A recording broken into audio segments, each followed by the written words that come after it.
On Tuesday, Christy and I were at a local elementary school to see Kenna's winter concert. She's the daughter of my stepdaughter Vanessa, and she sings in the choir there, in the fourth grade choir, and it was a fourth and fifth grade winter concert. So we heard from the fourth grade orchestra, the fifth grade orchestra, the band, and then the choir that Kenna sings in. And over the course of the program, the band director told us that many of the students who were playing instruments just started learning them this past August. That's how new they were to the art. And it was pretty evident, if I'm being honest, that they were pretty new to the instruments, judging by some of the squeaks and the screeches. But it really was a delightful evening, and you could just tell the kids were so excited to be part of the orchestra or the band or the choir. There was this palpable energy and light to these children. The principal told us that this is the most students they've ever had in their arts program in the history of the school. And as somebody who's a lover of music and loves the arts, I was so happy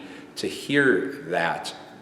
And even at the end, a sense of the kids' energy was that when the principal told them when the concert was over that they didn't have to come in the next day for rehearsal, instead of sighs of relief, you actually heard some kids booing because they so enjoyed rehearsing and being part of the band in the orchestra and the choir. And when Christy and I were walking back to our car in a near winter's night in incredible darkness, there was this sense of light that kept shining from the experience at that concert that brightened my darkness and helped me step a bit more deeply into the mystery of Advent.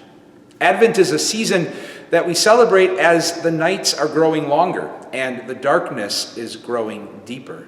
And yet one of the things we do as we face those longer nights and that deepening darkness is we keep lighting candles every week of Advent to add more light to the darkness, to celebrate one of Advent's many gifts, which is a gift, as the psalmist sings in Psalm 18, verse 29, of a God who continues to come to us as a lamp to brighten our darkness.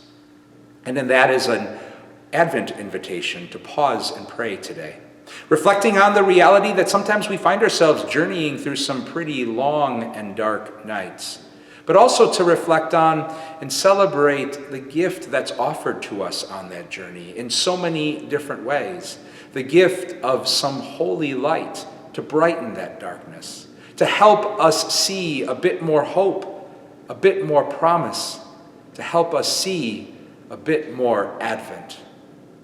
Advent peace and blessings to you all.